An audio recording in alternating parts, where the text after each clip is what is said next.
Bueno, es que es muy difícil explicar el absurdo, el teatro del absurdo. Estamos esperando la sentencia, que es como esperando a Godot. Pero bueno, a lo largo de mi larga vida no he visto un disparate y una persecución judicial como la que estamos contemplando en estos momentos. Se ha creado todo sobre un montaje falso.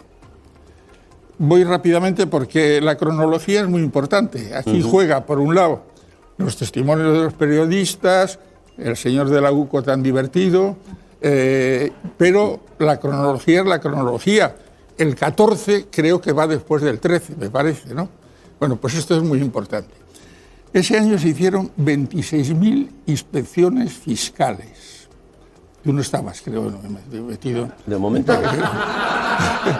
Y de las cuales 160 se envían a Fiscalía y Abogacía del Estado, porque lo manda la ley, porque habían superado los 120.000 euros, que es donde marca el delito. No sabemos qué ha pasado con las 159 restantes. Sabemos lo que ha pasado con este. Lo que ha pasado con esta es lo que hace cualquier abogado que se precie y que sepa su profesión. Dice, con un lenguaje un poco coloquial, nos han pillado con el carrito de los helados, aquí no queda más remedio que conformarse. Esto lo habrán hecho este abogado, Neira, y los 159 restantes. 2 de febrero empieza la cronología. Le manda un correo que podía haber sido una conversación, no hacía falta enviarle un correo o una llamada telefónica, y le dice, quiero una conformidad. Cuando a la Fiscalía de Madrid. Entonces ya estamos 2 de febrero, llega a la Fiscalía de Madrid y ya nos situamos el 12 de marzo, cuando Julián Salto le dice, bueno, yo soy el encargado de llevar el asunto, no tengo ningún inconveniente, pero ya lo he enviado al juzgado. Y aquí es donde salta, en mi opinión, el detonante. Alguien le dice al de las canas, que dice, oye, esto ya no hay forma de taparlo. Es que no había forma de taparlo. Es decir, una vez que llega al juzgado, ya el pacto de conformidad se complica. No, el pacto de conformidad hay que hacerlo ante un juez. No vale un pacto de conformidad entre el abogado. Eso es un acto extraprocesal, lo tiene que hacer ante un juez. Y por tanto, pues ya se tenía que saber necesariamente ese día, cuando se celebrase, y entonces debe pensar, dice, hombre, ahora se ha descubierto todo, y voy yo a lanzar que ha sido el fiscal el que ha pedido la conformidad. Yo he estado en la Secretaría Técnica de la Fiscalía General del Estado 4 años. Yo estoy en la Secretaría Técnica, recibo ese comunicado, me entero de ese comunicado, y si solo se queda ahí, en que es el fiscal el que pide la conformidad, me echo a reír. Además estaba en el Metropolitano viendo un partido de la Champions, que eso hay que tenerlo también en cuenta, y resulta que no pasa nada. ¿Pero qué se le ocurre al de las canas? Dice, hombre, voy a rematar la faena. Y no se ha llegado a la conformidad por órdenes de arriba. Y las órdenes de arriba, en Fiscalía, solo las puede dar el fiscal general del Estado. Y este es el recorrido que ha puesto en marcha y que ha sido el detonante de todo lo que ha venido después. Con las togas delante del Palacio de Justicia, cosa prohibida por la ley y por el Consejo del Poder Judicial, protestando contra una ley del Poder Legislativo, antes de que se pronuncie, es un espectáculo inédito. Eso sí que es un espectáculo que estarán contemplando con asombro en el mundo internacional. Ya el abogado general, en el último informe, les tira un pequeño viaje. Pero bueno, esto son cosas de apreciación quizá un poco subjetivas mías. Pero lo cierto es que la situación es peligrosa y yo en este momento no apostaría ni un euro por lo que le pueda pasar a Begoña Gómez o al hermano del presidente. Lo visto, desde luego. Desgraciadamente no tenía ninguna duda de que iban a condenarle, porque después de haber abierto y celebrado un juicio sin pruebas, no se podían llevar a sí mismos la contraria, era evidente. Así que lo que vemos es que este juicio ha sido una comedia, el Supremo es una farsa, Desgraciadamente la justicia se ha convertido en una pantomima y la sentencia es trágica, porque después de esto, ¿quién puede creer en el sistema democrático después de este golpe triple que han dado desde las instancias del Supremo? Primero es un golpe a la justicia, porque 3 jueces de parte muy cercanos al PP abrieron esa causa sin pruebas y 5 jueces también que actúan como activistas de la derecha han acabado sin pruebas, condenando al fiscal general del Estado y a todo fiscal que se atreva a perseguir la verdad. Es un golpe contra el periodismo y la libertad de información, porque 6 periodistas dijeron que ellos, que habían publicado la información, no recibieron la misma de una filtración del fiscal general del Estado, pero eso no importa. Lo que importa es un bulo que el propio Miguel Ángel Rodríguez, jefe de gabinete de Ayuso, reconoce que fabricó. Y por último, es un golpe a la política. Bueno, más aún, a la soberanía popular, porque esto no está persiguiendo solo al fiscal general del Estado, sino, por supuesto, al gobierno elegido legítimamente en las urnas. Lo que no consiguen con los votos lo intentan conseguir a golpe de mazo, y el 20N para recordarnos que aquí siguen, en fin, gobernando las familias franquistas. Pero cuidado, que igual se han pasado de frenada, porque esto moviliza a las izquierdas que no quieren que nos gobierne el franquismo.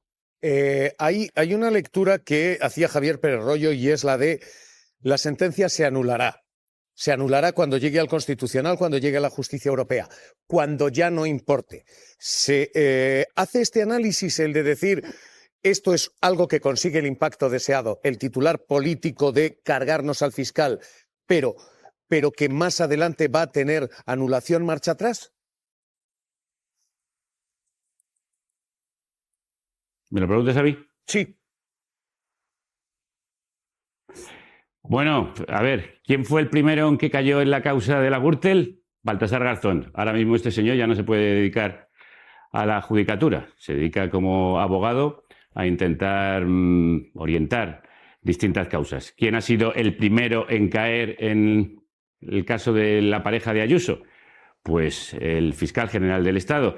Cuando salga esa sentencia del Constitucional será demasiado tarde, es decir, ya habrá rodado por el suelo, como está cayendo en este momento, así que efectivamente consiguen lo que querían. Pero yo voy a coger las palabras de Ayuso de esta misma tarde, diciendo que vamos hacia una dictadura, y es cierto, creo que vamos hacia una dictadura en la que las familias de la derecha, como las familias del régimen franquista, son intocables, porque ha demostrado claramente Ayuso y compañía que tienen controlado, por un lado, al periodismo, al que riegan con subvenciones para después publicar los bulos que fabrica el jefe de gabinete, tienen controlada a la policía, especialmente a la Guardia Civil, que fabrica informes para abrir causas que abren los jueces, a los que también tienen controlados, haciendo lawfare en un sistema democrático. Así que, en fin, lo que parece que hay un sistema dictatorial en el que la familia de Ayuso es intocable. Ya hemos visto que son muchos los que van cayendo uno tras otro,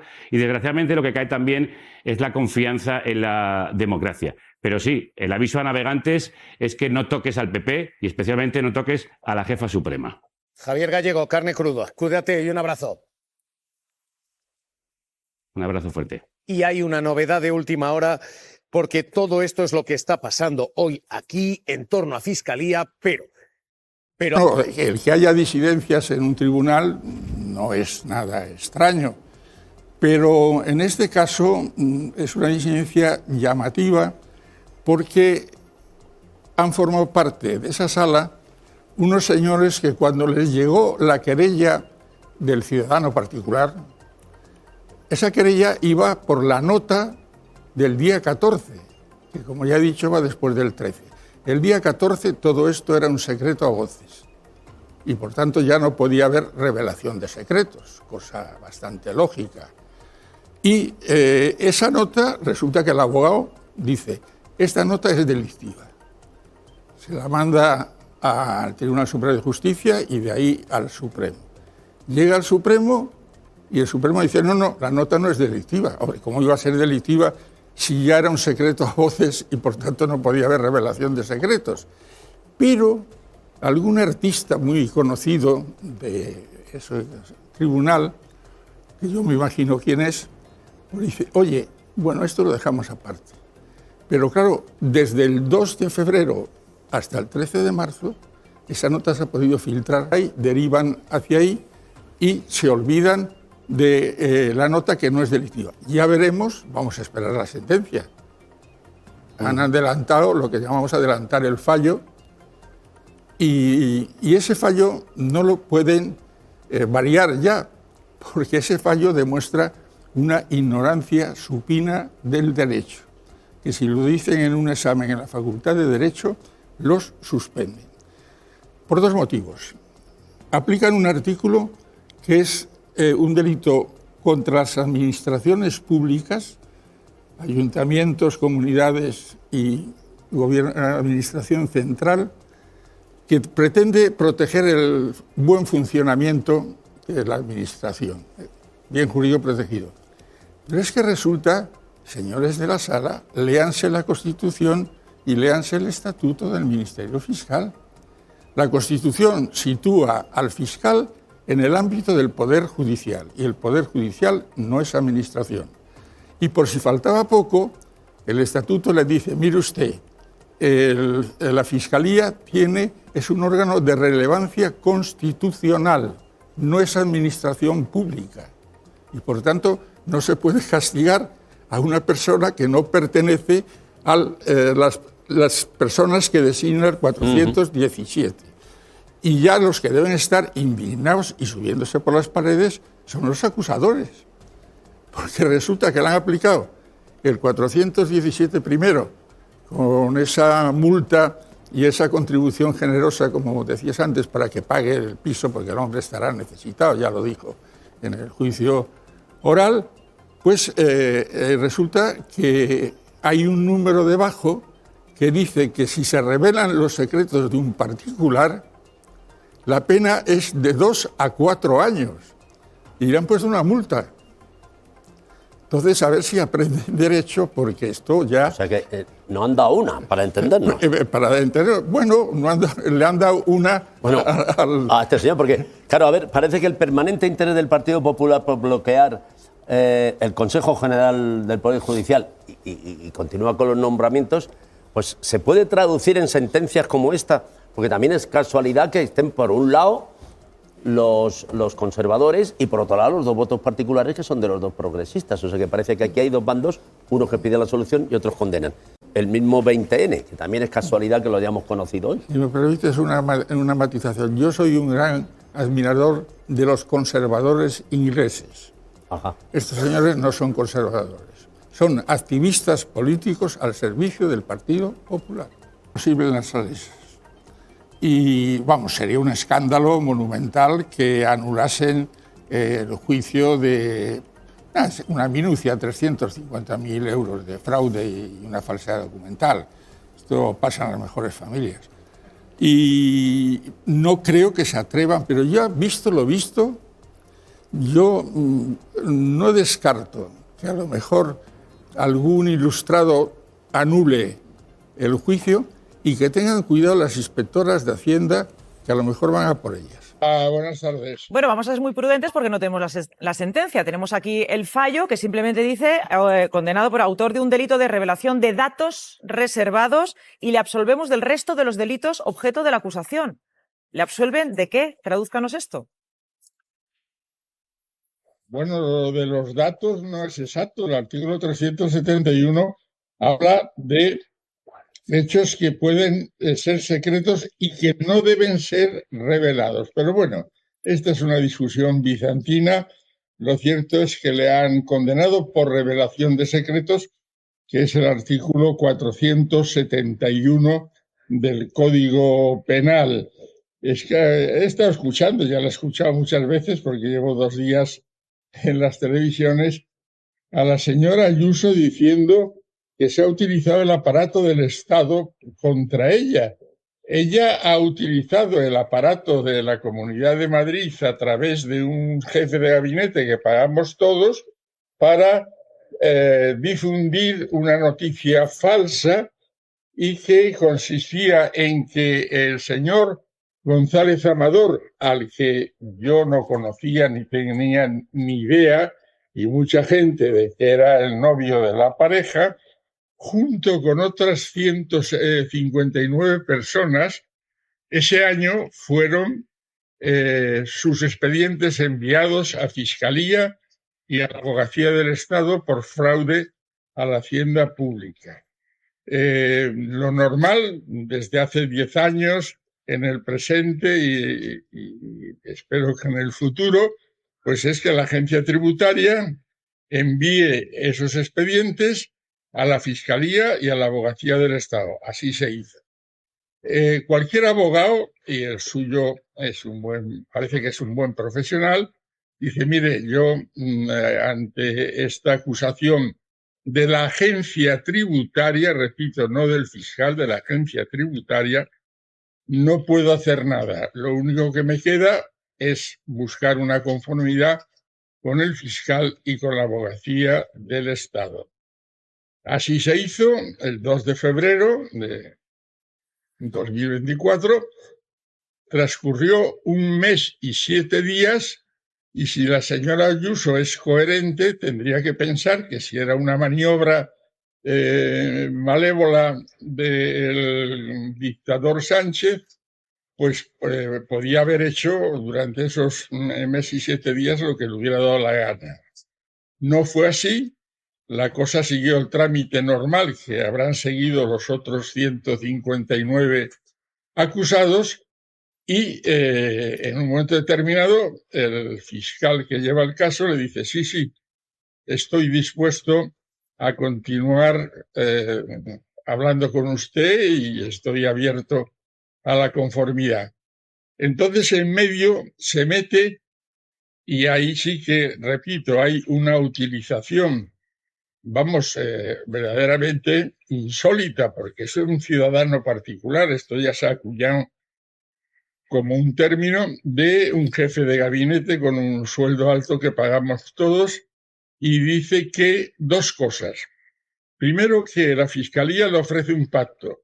No es cierto, pero esto, yo he estado en la Fiscalía, la Secretaría Técnica, nos hubiera importado absolutamente nada. Bueno, pues si usted dice eso, allá usted.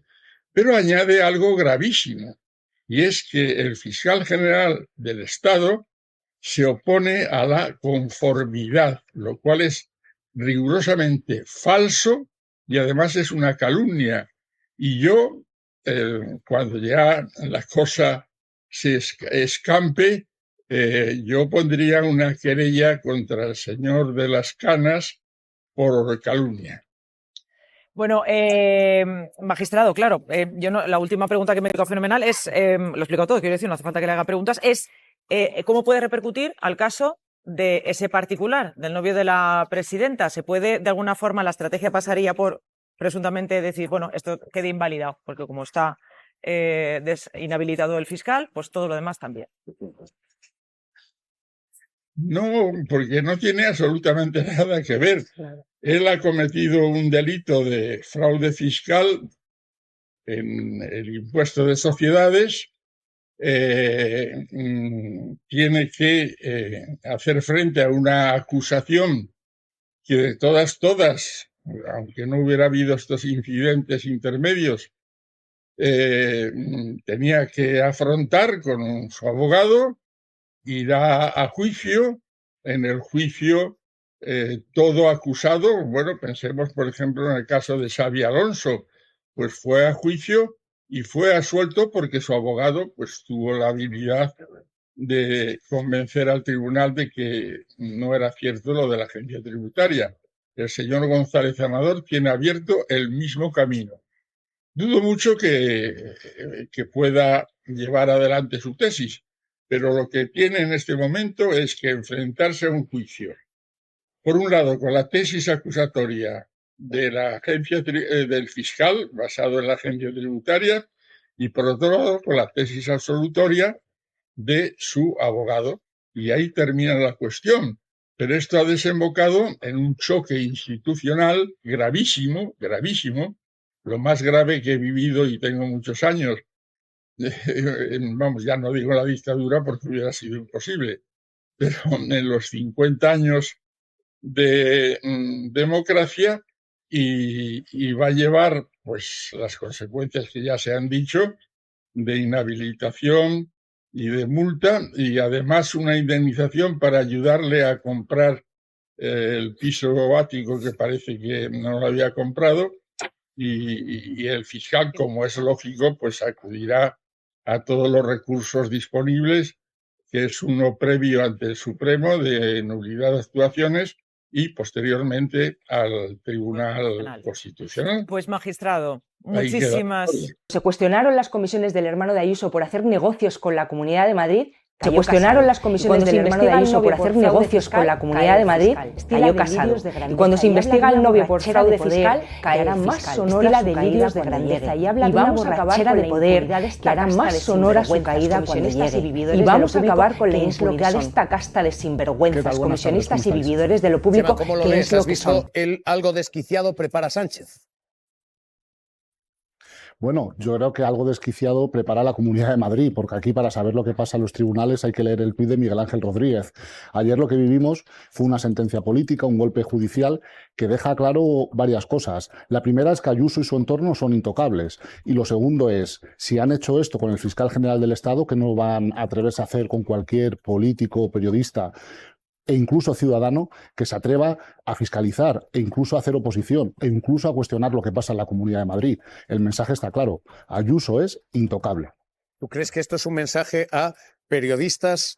¿Tú crees que esto es un mensaje a presidentes? Si esto se puede hacer con un fiscal general del Estado, ¿qué se podrá hacer con esposas, hermanos? Bueno, es que aquí el fallo de ayer y la sentencia que saldrá está dictada por la Comunidad de Madrid. Es decir, Miguel Ángel Rodríguez dijo que una persona inocente como es Álvaro García Ortiz iba para adelante y 5 magistrados del Tribunal Supremo han decidido que esa persona inocente vaya para adelante. Y ya está, y aquí puede caer quien sea. Pablo Casado, el fiscal general del Estado, intentarán que caiga el gobierno. Da igual, lo importante es salvar a Isabel Ayuso y a todo su entorno. Porque, oye, al final lo que no se puede hacer es juzgar a una persona como el hermano de la presidenta que cobró comisiones en lo peor de la pandemia, traficando con mascarillas, y lo que no se puede hacer, está claro, y ayer lo dejó claro el Supremo, es coger y cuestionar que una persona dé un pelotazo, viva en un ático, pagado presuntamente con dinero defraudado a Hacienda. Eso es lo que está ocurriendo en Madrid.